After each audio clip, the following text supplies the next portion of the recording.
Border Gavaskar ట్రోఫీలో భాగంగా 5 test మ్యాచ్ల సిరీస్ లో భారత్ తో తలపడుతుంది ఆస్ట్రేలియా. ఇప్పటి వరకు జరిగిన మూడింటిలో 1-1తో సమఉజ్జిగా నిలిచింది. మెల్బోర్న్ క్రికెట్ గ్రౌండ్స్ లో జరుగుతున్న 4వ టెస్టు మ్యాచ్ లో భారత్ పై భారీ ఆధిక్యత సాధించడానికి కష్టపడుతుంది.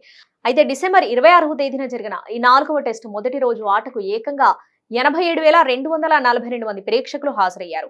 రెండవ రోజు 85,147, మూడవ రోజు 83,073, నాలుగో రోజు 43,867, ఐదవ రోజు 51,371. ఇలా మొత్తంగా మెల్బోర్న్ గ్రౌండ్ లో జరిగే ఈ 4వ టెస్ట్ కి భారత్ ఆస్ట్రేలియా మధ్య మ్యాచ్ ని ప్రత్యక్షంగా చూసేందుకు 5 రోజులలో 3,50,700 మంది హాజరై రికార్డు సృష్టించారు. ఆస్ట్రేలియాలో జరుగుతున్న ఓ టెస్ట్ మ్యాచ్ కి ఇంతమంది హాజరు కావడం ఇదే తొలిసారి. 1936-37లో ఆస్ట్రేలియా ఇంగ్లాండ్ మధ్య జరిగిన టెస్ట్ మ్యాచ్ అటెండెన్స్ ని ఈ ఇండియా వర్సెస్ ఆసీస్ 4వ టెస్ట్ దాటేసిందని మెల్బోర్న్ క్రికెట్ గ్రౌండ్ ప్రకటించింది. టీ20 మానియాలో టెస్ట్ క్రికెట్ అంతరించిపోతుందన్న వాదన నిజం కాదని ఈ మ్యాచ్ నిరూపించిందని క్రికెట్ నిపుణులు చెబుతున్నారు. ఈ బీజీటీ సిరీస్ లో చివరిదైన 5వ టెస్ట్ మ్యాచ్ చివరి 3వ తేదీన ఆరంభమవుతుంది. సిడ్నీ క్రికెట్ గ్రౌండ్స్ దీనికి వేదిక. ఈ దశలో ఆస్ట్రేలియాకు బిగ్ షాక్ తగిలింది.